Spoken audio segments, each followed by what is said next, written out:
this guy actually messaged me, asking for help to write his eulogy for his father. And he was a Christian man, so he liked that my profile was, honoring to God. And he was like, I'd love for you to write it. So next thing you know, he is the one that is responsible for sharing the words of his entire family at the funeral service. So I'm hearing the perspective of each sibling, 5 kids and a stepmom. It kind of just reminded me of my future, if that made sense, because everything that he was sharing about his father was so genuine, was so like the stories just made you like tear up just reading them. And like, I just felt so much of like, honestly, conviction, but also motivated to become that man that was described in the details of this eulogy for my kids. Like, I didn't realize how much like kids pay attention to the little details, and the way that they were sharing like the stories, all of them were just like little nuances of the father's character that was reflective of Christ and was just honoring to God and just giving and generous and serving and just loving and just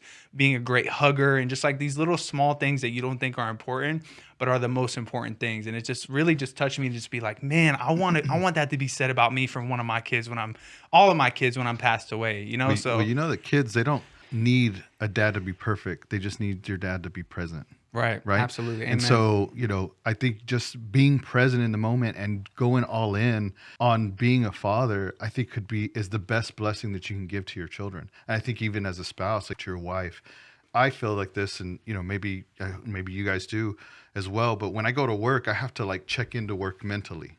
You get what I'm saying? Right. And so like, I pull up and I'm like, okay, let me get my stuff and get prepared because I got to go into work. But when we come home, we bring work with us home. Right. And we just unload and we just are clocked out, and we're still thinking about what we're supposed to get done at work and what we're going to do tomorrow, instead of doing that practice when we get home and saying, okay, work is done. I'm here at the house. Let me go into dad mode. Let me go into husband mode and allow God to move in, through me in that capacity of my life and be present as a father in that way. I don't know. Mario, you got anything to add to that? Yeah, it's tough to do, and I'm speaking from probably being the worst at this, in the past, where everything that went on at work, or maybe someone didn't perform the way I thought they were going to perform, and bringing all that back home. I heard this from a good friend of mine, Aaron. He said, I hated bringing home the sloppy seconds to my family. I hated bringing home the sloppy seconds of my love, because when I'm talking to clients, when I'm talking to one of my partners, I'm putting on the best face for them, right? I'm giving the smiles, and, we're having a great time and we're talking business. But then when I go home, and then I'm like, hey, babe, did you make any food? Or why is the house a mess? When you bring all of that back with you, it's, this is, your home is real life. Your job and, your business, whatever the case is, those are great things to, create some extra in your life. You could definitely advance the kingdom in those ways. But my primary ministry is at home. That's right. That is my number one. Scripture even talks about that. If you can't take care of your own home, I mean, you're worse than an unbeliever. So I don't want that.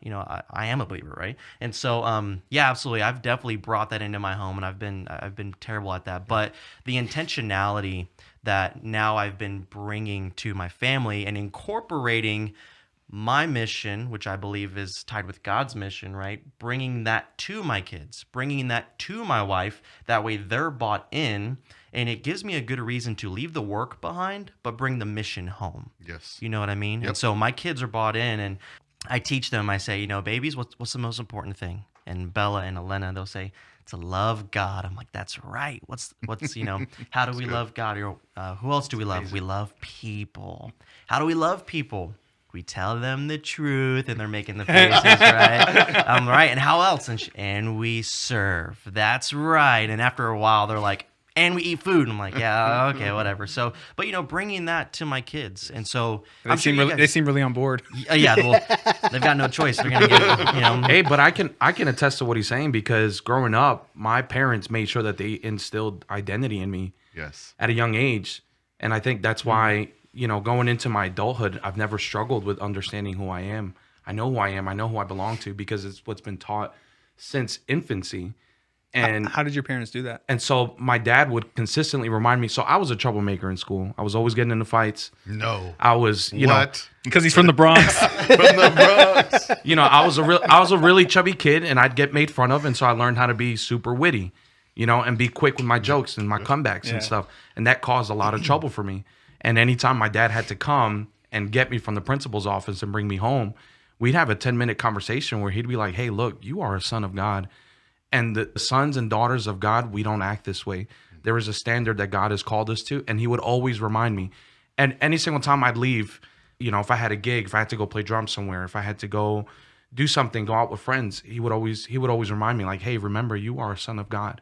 And wherever you go, you are representing God everywhere that you are. And now I didn't take that into consideration in my teenage years, but when life really came into picture, the bigger picture came, and I was struggling and I was trying to figure things out, I always remembered I have a God that I serve and I have a God that I represent. I love that too, because, a lot of the strongest families that I know, they have a great sense of, like, we are, for example, myself, we are the Ramoses, right? Like, Ramoses don't do that. Ramoses do, but what I like was that it wasn't necessarily the Usadas. It was, we're part of a bigger family. We're part of the Lord's family, right. And so, children of God don't do this. Children of God are this way. Children of God, we push through our, and we push through the pain, and we are successful, and we are, and so I love that he shared that with you.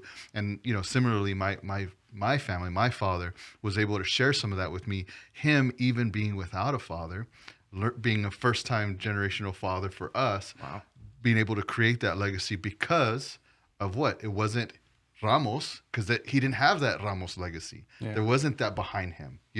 What was behind him was the Word, and what was behind him was God. And so he was able to create that. And man, I'm doing my best to pass that on to the next generation, And thank you so much. Please subscribe to the show. We got a lot of new peeps here as guests, and I'm sure we have a lot of new listeners. So if you guys enjoyed this show, please subscribe. Please share it with a friend. Please subscribe to the YouTube. Check out the clips that we post. We're always trying to put out great Christian content that allows to bring more people closer to Christ and just really uplift the ministry and what we're doing out here in Texas. So much love to you guys, and thank you so much.